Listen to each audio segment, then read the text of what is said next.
Всем привет! Вы на канале Кухня Эвелин. И сегодня приготовим самые вкусные летние котлеты с кабачками. В этих котлетах минимум мяса и почти килограмм кабачков. А самое интересное, что вкус кабачка в них вы точно не почувствуете. Невероятно сочные, пышные румяные котлетки готовятся с того, что всегда есть в холодильнике, а съедаются моментально. Это самые сочные котлетки в моей жизни. Дети теперь их просят постоянно. Обязательно сохраняйте рецептик и готовьте двойную порцию. Очень рекомендую вам приготовить. Ну, вау, просто. Это супер. Вообще в шоке. Я не понимаю, как это можно сделать. Итак, начнем приготовление. Нам понадобится 800 грамм кабачка. Смотрите, 820 грамм. Если кабачок уже у вас полежал, снимаем всю кожуру. У меня кабачки молодые, поэтому снимать кожуру не буду. Натираем на крупной терке, можно на средней.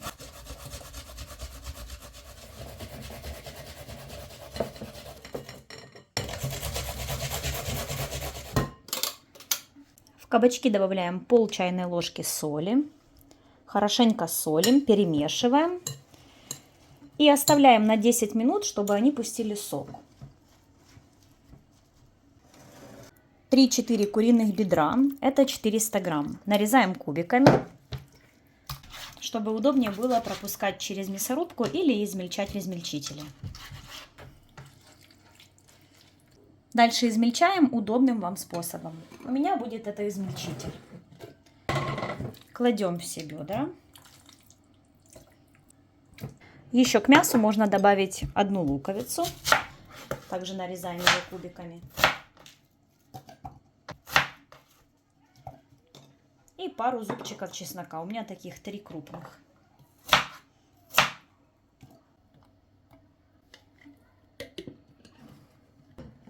И измельчаем. Такой универсальный измельчитель на 4 лезвия и много другой кухонной техники и товаров для дома вы сможете приобрести в нашем магазине со скидкой 20%. Ссылочка на магазин будет под видео в описании. Переходите. Буквально за пару секунд все полностью измельчилось. Пока мы занимались мясом, кабачки уже пустили сок. Прошло 10 минут. Вот смотрите, сколько сока выделилось. Теперь нужно его отжать. Хорошенько отжимаем. Я так отжимаю, немножечко все равно остаются с соком. Не прям в сухарь. Вот его еще можно подавить, но я это оставляю. Кстати, как я всегда говорю, сок не выливайте. Сейчас покажу я, как его замораживаю.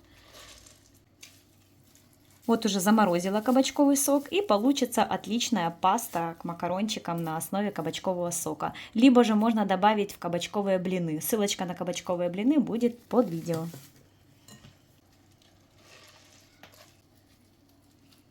Все, сок замораживаем и занимаемся дальше котлетками. Так, я перекладываю в другую миску, чтобы было удобнее перемешивать. И сюда же натираем на мелкой терке одну большую морковь.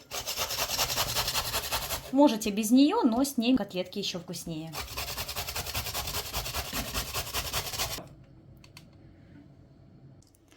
Дальше добавляем специи. Учитываем, что кабачки слегка присоленные, но фарш, морковь не соленые. Примерно добавляю 1,5 чайных ложки соли, пол чайной ложки перца молотого душистого и также пол чайной ложки копченой паприки по желанию. И все тщательно перемешиваем.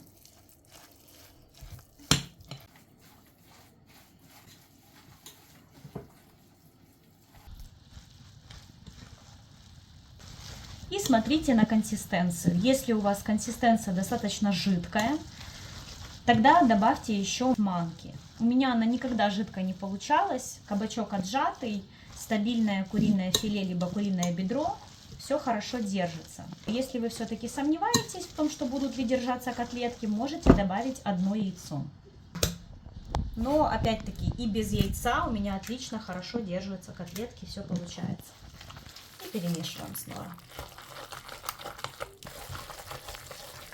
Еще для того, чтобы получить яркий, насыщенный вкус, добавьте 1 столовую ложку домашнего майонеза. У меня получилось майонеза остатки столовая ложка без горки. Можно без майонеза, но вот именно майонез, знаете, заменяет хлеб, замоченный в молоке в котлетках. 1 столовая ложечка, и вкус действительно очень сильно меняет. Попробуйте. Все снова перемешиваем, и фарш готов. Ставим разогреваться сковороду и добавляем растительного масла так, чтобы котлетки были вот в масле, жарились. Не так, чтобы прям сухая сковорода и капля масла, а так, чтобы они немножечко как бы бурлили в масле. Вот столько вот. И дальше формируем котлетки. Все формируем в муке, так удобнее. Можете, конечно, и в панировке. Ну, мука всегда есть, а панировки не всегда и вкусную найти, и дома она не всегда есть. Можно круглые, можно продолговатые. Выкладываем пока на досточку. И так формируем все котлетки. Старайтесь, чтобы они были одного размера.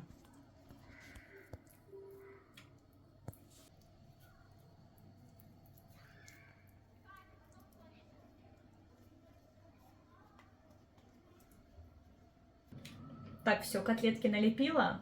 Скажите, они сильно маленькие? Но я такие люблю, огромные. Ну что, давайте жарить. В раскаленную сковороду с растительным маслом кладем котлетки.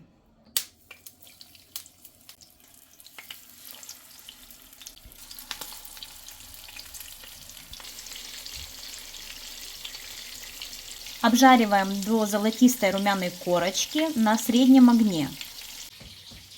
Есть 2 варианта обжарки таких котлет. Можете обжарить до золотистости с 2 сторон по пару минут, а потом поставить в духовку на 180 градусов, ну, до готовности минут 10-15. Но я вам покажу способ, чтобы духовку не включать, а обжарить до готовности все на сковороде. Так, через 3 минутки котлетки уже поджарились. Переворачиваем.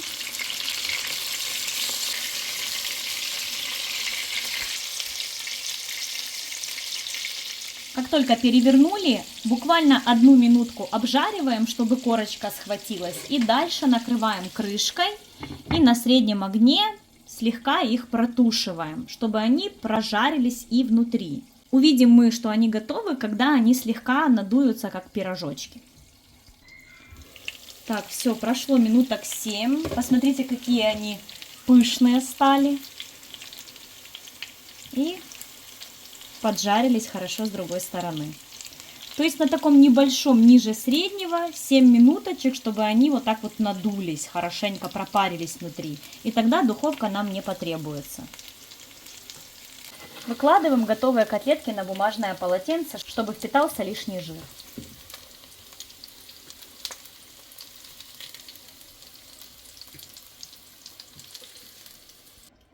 И таким же образом обжариваем вторую сковороду котлет.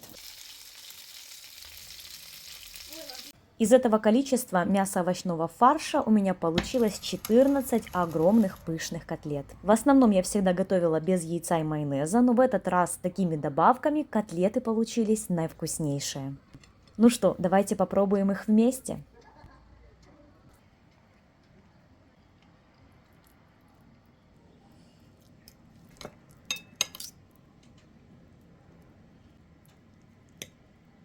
Ну что, котлетки готовы, давайте пробовать. Посмотрите, какая красота, просто. Ну, очень аппетитненько смотрится. Возьму такую вот, знаете, без вилки, без ножа, вот как обычно мы едим дома котлеточки. Котлеточку в соус.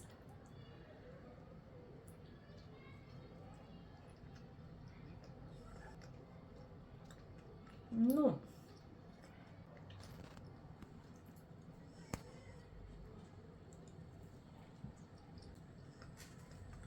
я даже не знаю, как вам передать, насколько это вкусно.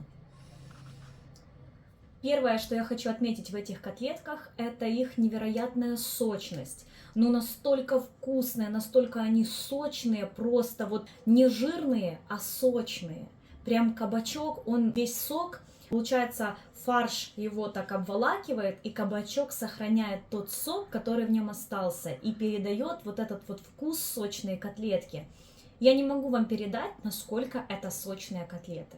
Для меня этот рецепт — это настоящее открытие, потому что я никогда не думала, что кабачок настолько гармонирует с мяском в котлетках. Я бы никогда не сказала, что здесь почти килограмм кабачков и всего 400 граммов мяса.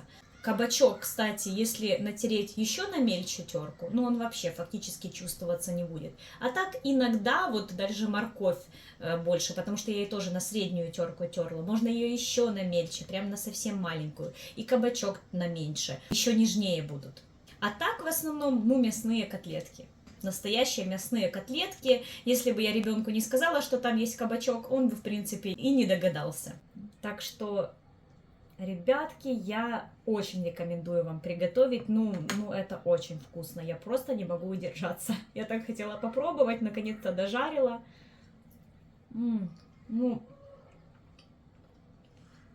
Это супер. Так, это что у вас? Котлеточки приготовили? Да. Так, побольше. Хлеба.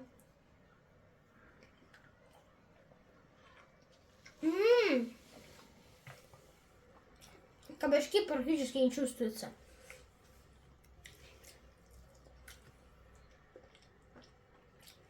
Соус макай.